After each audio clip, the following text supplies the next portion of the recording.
بسم اللہ الرحمن الرحیم۔ موت کے وقت انسان کے پاس 5 فرشتے آ کر کیا کہتے ہیں؟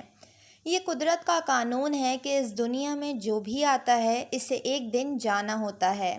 موت کا ذائقہ ہر ایک انسان کو چکھنا ہوتا ہے اور قبر کی اندھیری کوٹھری میں ضرور جانا ہوتا ہے۔ امیر ہو یا غریب، بادشاہ ہو یا فقیر، اسے موت کو گلے لگانا ہوتا ہے۔ فرمان مصطفیٰ صلی اللہ علیہ وآلہ وسلم ہے، جب آدمی پر نزع کا عالم طاری ہوتا ہے تو اللہ اس کی طرف 5 فرشتے بھیجتا ہے۔ پہلا فرشتہ اس وقت آتا ہے جب اس کی روح حلق تک آتی ہے، تو وہ اس وقت پکار کر کہتا ہے کہ تیرا طاقتور بدن کہاں گیا؟ آج اتنا کمزور ہے، تیری فصیح زبان کہاں گئی؟ اتنی خاموش ہے، تیرے عزیز و اقارب کہاں گئے؟ تجھے کس نے تنہا کر دیا؟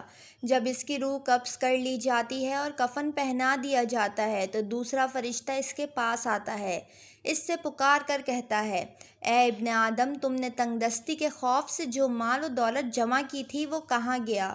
تو نے تباہی سے بچنے کے لیے گھر بسائے تھے وہ کہاں گئے؟ پھر جب اس کا جنازہ اٹھا دیا جاتا ہے تو تیسرا فرشتہ اس کے پاس آتا ہے اور اسے پکار کر کہتا ہے، تو ایسے سفر پر رواں دواں ہے، اس سے لمبا سفر آج سے پہلے کبھی نہ کیا تھا۔ آج تو ایسی قوم سے ملے گا جس سے آج سے پہلے کبھی نہیں ملا۔ آج تو ایسے تنگ مقام پر داخل کیا جائے گا کہ اس سے پہلے کبھی ایسی تنگ جگہ میں داخل نہیں ہوا تھا۔ اگر تو اللہ کی رضا پانے میں کامیاب ہو گیا تو یہ تیری خوش بختی ہے، لیکن اگر اللہ تجھ سے ناراض ہے تو یہ تیری بدبختی ہے۔ تو جب اسے اس لوح میں اتار دیا جاتا ہے تو چوتھا فرشتہ اس کے پاس آتا ہے اور اسے پکار کر کہتا ہے، ابن آدم، کل تک تو زمین کی پیٹھ پر چلتا تھا، آج تو اس کے اندر لیٹا ہوا ہے۔ کل تک تو اس کی پیٹھ پر ہنستا تھا، آج تو اس کے اندر رو رہا ہے۔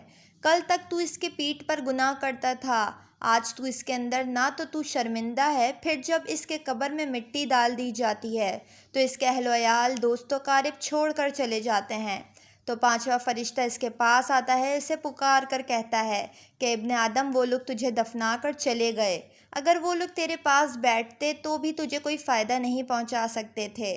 تو نے مال جمع کیا اور اسے غیروں کے لیے چھوڑ دیا۔ آج یا تو جنت کے اعلیٰ باغات کی طرف پھیرا جائے گا یا پھر بھڑکتی ہوئی آگ میں داخل کر دیا جائے گا۔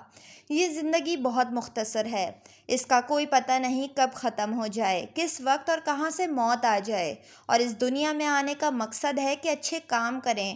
ہر کو موت آنی ہے اور ہر کو قبر میں جانا ہے، لیکن افسوس کی بات یہ ہے کہ ہم اس کے لیے کوئی تیاری نہیں کرتے ہیں اور ہمارے پاس ساتھ لے جانے کے لیے کچھ بھی نہیں ہوتا۔ لیکن ابھی ہمارے پاس وقت ہے اس دنیا میں اللہ کی عبادت اور دنیا میں اچھے کام کرنے کا۔